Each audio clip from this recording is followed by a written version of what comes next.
E aí, né, como é que a gente vai trabalhar com a questão do tratamento, né, da apneia?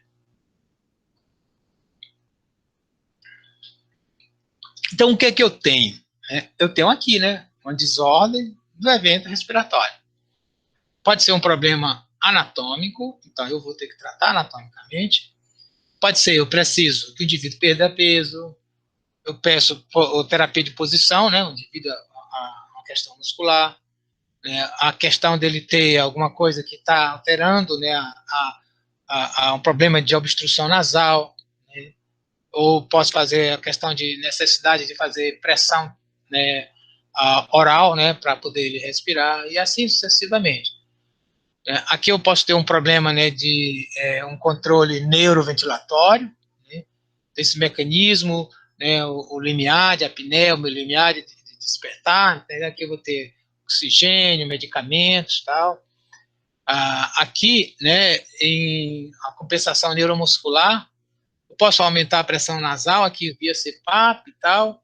Eu tenho uma disfunção, né, eu posso fazer a terapia disfuncional muscular ou estimulação neuromuscular ou medicamentos, porque eu tenho um problema, né, muscular. Por exemplo, aqui no caso, olha, imagine que aqui essa musculatura, ela está muito relaxada, né, e ela fica muito relaxada. Então, assim, se eu faço, né, uma estimulação dela, ela se contrai, né, então assim, eu faço uma protusão maior da língua, a língua então sobe, então isso eu melhoro, né, aqui a obstrução. Então, o que eu faço? Eu tenho aqui um gerador, que também é um sensor, então ele vai ter aqui uma detecção da minha respiração.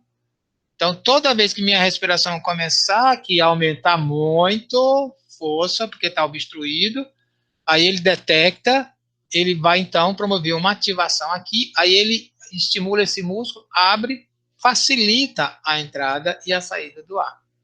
E aí a minha respiração volta ao normal. Então, esse é um tipo, né, terapêutico, né? Posso fazer pelo CPAP, tá? Que o sistema ele vai detectar aqui como é que está aqui a pressão. Toda vez que essa pressão aqui se eleva, significa que eu estou tendo uma questão do fluxo, então eu vou fazer uma pressão positiva, né? Que o meu sistema vai injetar forçosamente, aumentando a pressão. Então, tá aqui, ele está aqui o respirando normal, aqui quando ele bloqueia, tem a apneia. Então, o que eu faço é aumentar essa pressão para desbloquear isso. Eu posso usar dispositivos intraorais, aqui eu tenho exemplos de alguns, né? Então, aqui eu faço esse dispositivo para permitir ou segurar a língua, não deixar fazer uma protusão, né? E aí, com isso, ela bloquear as vias respiratórias. Aqui, no caso do CPAP, né? O fluxo aqui é menor. Se eu detecto que tem aqui um problema, eu vou mecanicamente injetar ar aqui. Então, o indivíduo dorme, né, com esse sistema. Hoje, essas máscaras já são muito flexíveis. As primeiras máscaras, quando nos anos 90, que eu conheci esse sistema, elas eram rígidas, era muito difícil. Mas eu lembro do primeiro paciente que a gente fez uma avaliação de apneia e instalamos o CPAP num paciente lá no Instituto do Sono, lá em São Paulo, na Escola Paulista de Medicina, nos anos 90, né? Era um paciente que tinha uma obesidade, né, razoável, né, e quando nós colocamos a máscara nele para fazer o teste, eu imaginava que esse paciente jamais, né, aceitaria usar aquela máscara, porque ela era muito incômoda, muito rígida na época. E quando o paciente acordou, né, o que ele, de manhã cedo, né, que a gente foi lá acordar o paciente, ele chegou e disse assim: doutores, eu agora sei o que é dormir. Fazia anos que eu não dormia. Eu acordei tá aqui tranquilo. Esse negócio é milagroso, ele fez eu dormir bem. Embora tenha o incômodo, né, a máscara, ela é um incômodo mesmo, né, mas mesmo na construção desse incômodo, a gente tem dificuldade de dormir inicialmente, mas a gente acaba pelo próprio cansaço, pela própria propensão à indução ao sono, a gente vai e dorme, a gente entra em sono, e o sistema faz e permite que a gente durma tão bem. A grande questão hoje, né, claro que os sistemas hoje cada vez são modernos, são menores, fazem menos ruído, porque antigamente eles faziam muito ruído, mas eles são pequenos. Você pode, inclusive, viajar, pode levar numa sacolinha, né? E levar num quarto de hotel, você mesmo instala sem problema nenhum. As máscaras não são tão rígidas, são bem flexíveis, então não machuca. Mas uma das coisas fundamentais nisso é conseguir com que o paciente tenha uma grande adesão, né, ao uso do CPAP. Por isso que aqui, né, nesta condição, para o tratamento com CPAP, é necessário que o profissional médico, fisioterapeuta, principalmente os colegas fisioterapeutas, eu gosto de dizer isso, tenha, né, domínio da técnica, tenha um domínio sobre, né, o problema respiratório, né, tenha, né, o domínio sobre as consequências disso e saiba explicar isso para o paciente.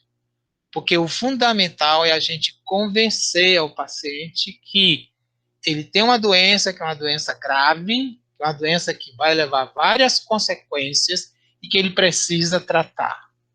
E que é importante ele usar o CPAP, né, nos casos de indicação do CPAP, para que, né, ele tenha uma vida saudável. Né? Apesar do incômodo, ele precisa, né, fazer todo o esforço para usar, né, o CPAP, ou então ele pode, né, chegar a falecer por causa da apneia.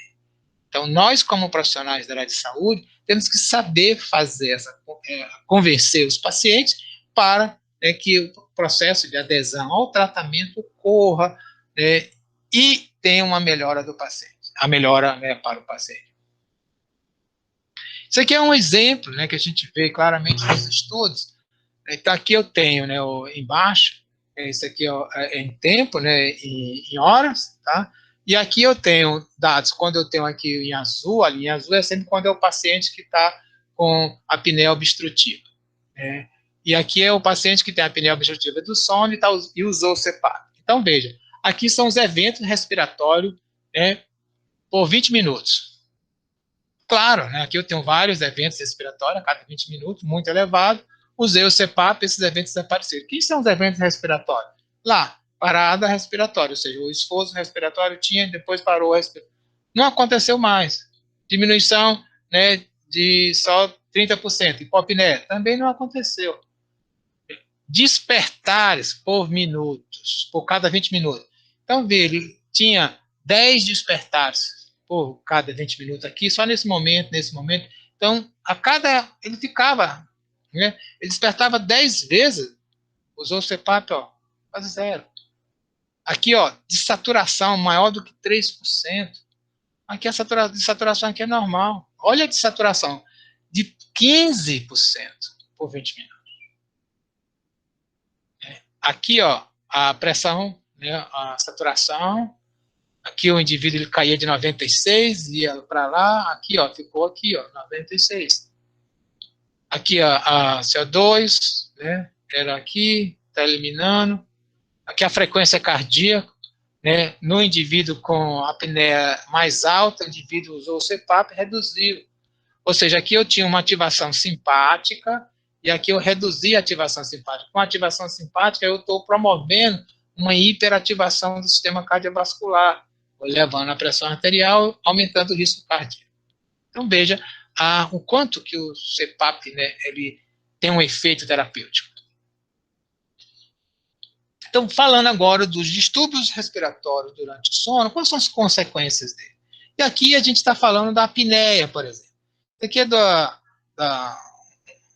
um folheto, né, do Colégio Americano, né, de Cardiologia. O que é que ele está mostrando aqui? Olha, eu tenho um indivíduo que tem a apneia do sono, né, por 10 segundos ou, né, 5 vezes, né, por hora. Né? Então, isso aqui eu dou o diagnóstico que o indivíduo, né, tem, né, a apneia do sono.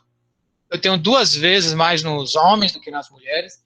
Então, os colegas, os homens, a gente tem que ter muita atenção aos nossos pacientes, sexos masculinos, né, de idade, né, que há possibilidade grande de ter apneia.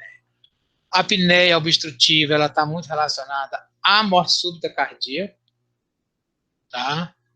Ela, né, vai acontecer na população geral, o indivíduo vai despertar, né, precocemente.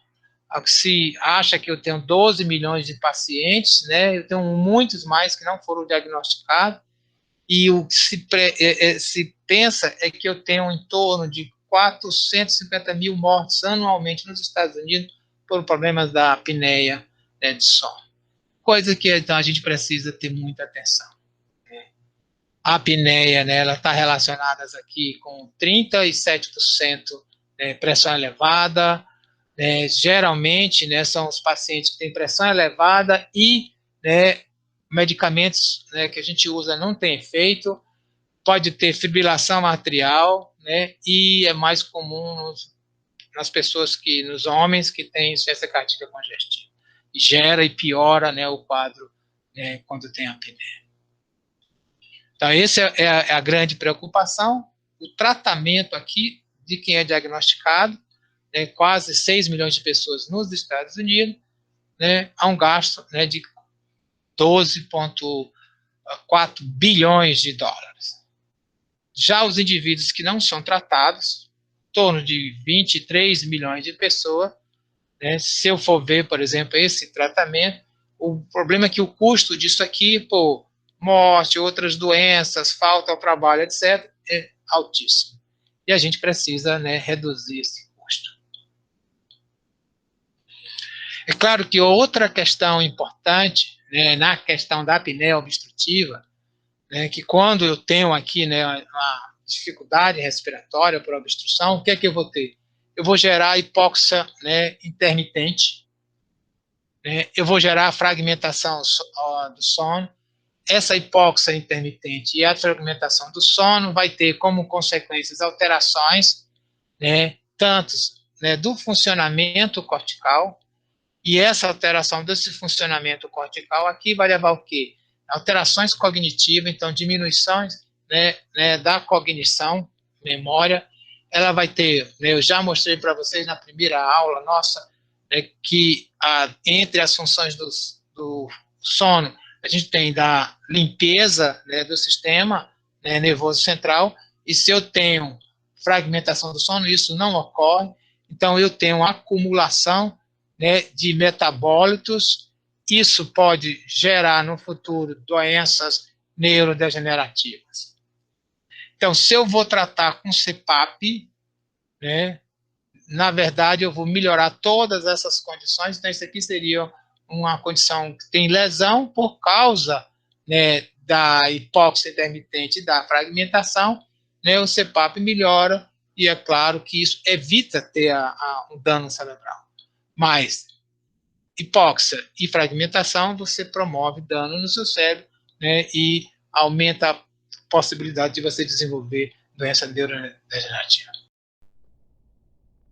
Olá, este vídeo é um material desenvolvido durante, o processo de ensino remoto. Esta videoaula foi produzida pelo Laboratório de Neurobiologia e Ritmicidade Biológica. Se você gostou dessa aula, dê uma curtida aqui embaixo. Divulgue este vídeo, divulgue, esta aula. Faça seus comentários, faça suas perguntas que nós responderemos.